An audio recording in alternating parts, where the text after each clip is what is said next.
Welcome to another Ask Whitetail Instinct. It's been a little while since we've been here and done one of these. Turkey season's over with. We're going to start answering your guys' questions again.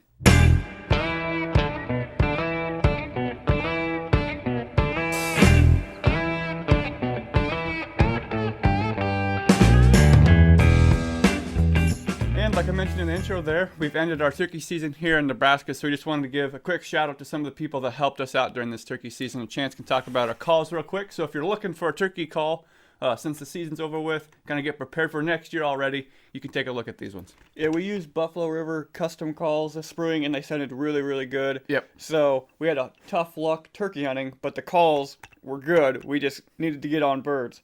So the calls were great. Buffalo River custom calls. They're out of Wisconsin. So if you're looking to get a new call since turkey season's over with, looking to get one for next year, go ahead and look them up. I think you'll enjoy them if you use them. Also, Hooked and Tag, the hat back there. We wore those hats throughout turkey season. We're going to wear them all deer season, all scouting season. They have literally any style of hat with pretty much any color you want, any logo you want. We have species on the patch on the hat. I know they got a bunch of new, I think elk ones and a bunch of different fishing ones, fish ones. Any style of hat you want. They also have apparel, so check out Hooked and Tagged as well. And then we were doing an Ask Whitetail Instinct video a while back, and we talked about tree saddles and how we'd maybe like to use them or see if we like them and anything that would work out. And Arrow Hunter called us or got in touch with us and sent us some tree saddles. So we're going to be using these Arrow Hunter saddles, and we've got them out and just looked at them. We haven't got in the tree or anything with them yet, but they look great. And the best part is I can hold it up with one hand, and I'm carrying this in some steps. So already like them just because they're already lightweight. I really think they're probably going to change the way we can hunt, at least give us a lot more options on the places we can go. Like you said, we haven't used them yet, but I'm going to get them out here in the yard, start practicing with my bow with them. But like Chance said, they're really lightweight. I think it's like just not having all that weight's really going to help us on all this public land hunting this fall. So I think that's the Kestrel Flex, the very newest one that they came out with this year. So we'll be using that throughout the fall. And if you're looking for tree saddles as you get prepared for this deer season, check out Arrow Hunter. Right. Now we'll move on to the questions. So the first question here is, he goes, I'm a new subscriber after watching The Hunting Public, seen you on The Hunting Public. Sweet. Because I don't know if you've done this video or not, and you did a video on it, but I believe he asked this question before you did the video. Okay. But he would be interested in knowing how you find bucks when they're on trail camera at night and then tracking them back to his bed. Okay, who was that? That was John Holden. Sweet. So there are bucks all over his property, but mainly only see them at night on their trail cameras. He'd be interested in our tactics and strategies and how we approach that situation. So, and like I said, he did a video on it on the Southern Public Land Unit that we've been hunting the last couple of years. That's a really good video to show you how we use the information and trail camera pictures to backtrack bucks. We'll have the link so you can check that out if you're interested in learning maybe a little bit more detail and like a visual of what we're going to talk about. It's kind of like a real life explanation of 3 years of hunting and trail camera images to kind of show you how we move back and like what happened because of it. But yeah, so I guess we use trail cameras and we kind of use them similar to the way the hunting public uses them, more in a way to kind of get information for the next year. So the very first year we set up, I'll just kind of walk through that southern property and how we use them. The very first year we hunted this piece of public land, put trail cameras out, and just in the spot that we thought was going to be the best spot, and it was on a field edge. That's where we set up. Seen some velvet bucks in the summer. Put the trail cameras up there and got a bunch of pictures of bucks, but they're all at 1, 2, 3 in the morning. So not at a time when obviously you're going to be in the stand. So I think that's the biggest thing. Like you said, if you're getting pictures and you see them at 1, 2, 3 o'clock in the morning, you're just not close enough yet. You have to try to move deeper and get farther back in there. Yeah, I mean, another thing, make sure your times are right on your trail cameras. Yeah. Like everything, like make sure you have everything set so that when you get those pictures, you know exactly what time. And then like Brody said, once you know what time they're coming through and they're at 1, 2, 3 o'clock in the morning, you know you're just not close. So then you move closer to where you suspect that bedding area is. And if you're on a field edge, obviously it's going to be back farther away from that field edge. So just start going back in towards the thick stuff, the stuff that's hard to get to. If you have to cross a creek or a river or something like that, you're going to get closer to that bedding area doing that. So move your stand in your trail camera back closer to the bedding, and you'll get more and more of those daylight pictures, or at least maybe you'll get 11 and midnight. Okay, well, you're close. You just need to keep going a little bit farther back. That's what happened. We moved them, probably 500 yards or so back closer to where we thought the bedding was, getting closer to where we thought they maybe initially come into the field, and we were getting pictures a little bit closer, like 11, 12 o'clock. So it was still dark, and they were still moving through after we were gone, but the times had moved up a little bit. So, and then Chance hunted there. So it wasn't like those spots only had bucks coming through at 11 o'clock and 12 o'clock at night. They were coming through sometimes at 8 o'clock in the morning or 4 o'clock in the afternoon, but consistency wasn't there, and the big mature bucks weren't there. So you'd hunted there, seen some good deer movement, and those pictures were saying the bigger bucks were moving through at 11 or 12. So then we moved back 500 yards further, put that trail camera in basically the bedding area, and we had pictures of all kinds of bucks moving through there at 9 o'clock in the morning. And then basically too, what you can do now that we moved closer, so we have trail camera is telling us we need to move closer, and then when I sat there, you're getting the movement in and out of the area like pretty much parallel with where we're going, just farther back in. So now we have visual observations of, okay, the deer are coming out and going into this one spot, and that's their next move. That was the thing that we combined from both spots. So when we sat on the field edge to start with, we saw them coming out from around the corner of this field, so that's where we moved the trail camera.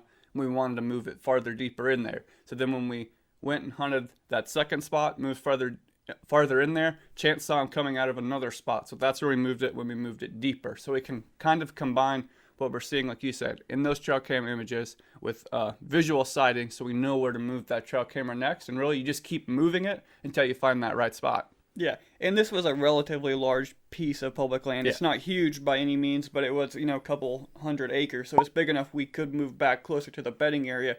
And if you're on a smaller property, a piece of private or lots of pieces of public land that we hunt are small enough that if you're 200 yards away, you're probably screwed for getting any closer. But in that situation, you get as close as you can, set up on where they're going to cross, and that's the best you're going to be able to do. So that's your highest odds for success on that piece. So sit there. So it might only be 20% of the time you're having a buck come through, but that might be the highest percentage chance on the whole property because you're as close to the bedding area as you can get, and you're on the trail that they're using to go out to the field to eat or wherever they're going. So get as close as you can.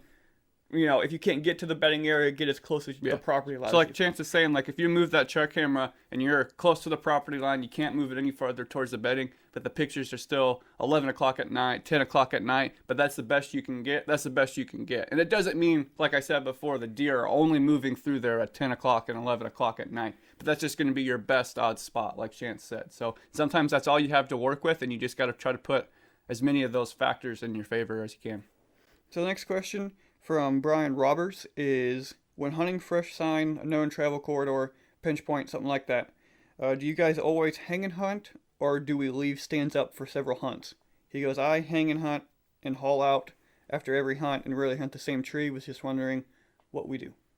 Yeah, we do a little bit of both. It kind of depends on the area. We do a lot of hanging hunts to kind of find some spots, and if we feel like we're going into an area where we need to adjust our set a little bit, we might bring one in. Like if we find kind of a core area where we're kind of doing all of our hanging hunts from that one spot, we'll kind of leave them there, and then we'll just, after the hunt, take them down at night, put them next to the tree that we're going to come into in the morning, and we'll come back, and it's already right there, so you don't have to haul it in sometimes. So that can help kind of just use it to make adjustments, I guess. Yeah, we use the hang and hunt to get in initially, and then if we kind of like the high wall spot at the end of last year, like around the time Dad shot his, we were seeing a lot of good signs, so we knew we needed to stay back there and just bounce around. So then we kind of leave them up, and still move trees, but they're pretty much in the same spot. Yeah. So it's kind of a mix. Yeah, like with Dad's hunt, I think that tree stand was in the same area. I'd call it a somewhat permanent set, but I had hunted 2 days in there, and I was probably 50 yards back. And then for Dad's hunt, we moved them and moved 50 yards forward. So it's somewhat a permanent set in that area, but we weren't taking them in and out. We were just moving from different spots, making those adjustments when we needed to. And it kind of depends on how much pressure you think you're putting on there. If you think you're getting in there, the deer don't know you're in there, the bucks don't know you're in there, you're not spooking things, you can keep going. But if you feel like you're putting some pressure on them, then it's probably time to back out. And we did that this year. Actually hung a couple permanent stands and along the river, and then back by the high wall further to the west where we thought we were going to want to go back to. And I guess we ended up doing a hanging hunt next to those tree stands and not using them, and the one got pressured really bad late in this, or middle to late in the season, so we ended up just taking it down anyways, and we ended up not using them as much as we thought we were going to anyways, and we were doing hanging hunts anyways. So, and that's kind of the tactic, like you said there, for people that maybe if you're trying to do it, if you right when you get off work and stuff, or if you get don't want to get up right away early in the morning because you work all week or something, and you have to get up early. We kind of put those sets up so that if there's some day we had to get off work and had to get there really fast and have time to put the stand up or something like that, those permanent stands allow you a place to go where you know you're going to see deer, have a chance at deer, but are going to save you some time. And all you got to do is just climb up and sit. Yep. So, I mean, don't, if you have to go quick and stuff like that, just use the permanent sets and set them up. And then even though they're permanent and you leave them there, doesn't mean you can't move it, take it down, and then leave it permanent somewhere else if you need to move it. Yeah, because like most of our permanent stands were permanent for like the 100-yard circle around them, so we moved them from tree to tree. So we don't always hang and hunt, but the permanent stands aren't necessarily permanent either. Tyler Dunworth asked, so I recently started hunting public land in New York, and I know everyone preaches to get away from the pressure, but in his case, he's hunting public land that is right outside the city. He goes, that holds giants, big deer, and because it's a bow only zone, so he knows there's deer and there's bucks in there somewhere. His question is, would you mark it off the map because of how much pressure it gets, or is it still worth hunting? I always think it's still worth hunting, I guess. I don't necessarily ever write a piece of public off. It's just a matter of getting in there and finding the spot where there isn't people, where you're seeing deer. Because like sometimes the one we hunt gets a lot of pressure. There can be 8 other guys there, but they're kind of all in one area. And if there's a spot where they're not going, those bucks are going to find it. So try to go in there and find that spot. If you get in there and you're like, I can't go 50 yards without seeing somebody, then maybe you write it off and move on. But I'd give it some scouting and some hunting before you write it off. Yeah, the one thing I would do is it's going to be thick and nasty up there now, but if you did go and scout it in the spring, and you can get out there and do it now if you don't mind ticks and mosquitoes, you can go and scout it now and get a feel for it, because that's one of the most important things, is getting a feel for it. That way when you do come back, you know where to go and you know what it looks like. The second thing I would do, if you don't want to put time hunting into it until you know if there's too much pressure or not, go back the first week of November, get a feel for where everybody is hunting, and then you can mark kind of, grid that on your Google Maps where everybody's hunting, and then now you know the areas where nobody is. Now go scout those, because that's probably where the deer are. Back to your point of, there's got to be somewhere where those hunters aren't going, more than likely, unless it's really small. And if there's no place, then probably write it off. But there's got to be somewhere where those hunters aren't going, where the bucks are. And when you get there and hunt it and see where everybody's parking and where everybody's walking to and where tree stands are, and then go from there, and then hunt the areas where the people aren't. And you should still be good, I would assume. Yeah, because we, one day on our not very big piece of public land, we were hunting with our dad. So he went and sat on a river stand, and we went all the way back into the high wall area. We sat back there, saw a couple bucks and small bucks and does running around, came out and talked to dad, and he said there's people everywhere, but we didn't see a single person. So it's just finding the right spot, finding that spot where those people aren't. So it'll take a little bit of work, being mobile so that you can keep moving, keep getting away from people. It's going to take some scouting and a little bit of effort, but there's got to be somewhere where those people aren't going. More than likely, if it's really small, there could be 3 guys and you might be screwed. But if it's big enough, there's somewhere where those people aren't going. Just a matter of scouting and finding it. Yeah, and you've kind of heard us talk there. That like limiting factor is the hunting pressure on that spot. If you got a lot of people there, so that would be, in our case, if we were hunting that place, that would be the first thing we're looking for. Not bedding, not any terrain features, not anything else. First, we're gonna find where the people aren't, and then we'll go from there. So that's kind of would be our approach in that situation. The first thing, like you mentioned, the main thing you're looking for when scouting is hunting pressure. Don't worry about rubs or scrapes or bedding or anything else. Find the hunting pressure, get away from it, then look for everything else.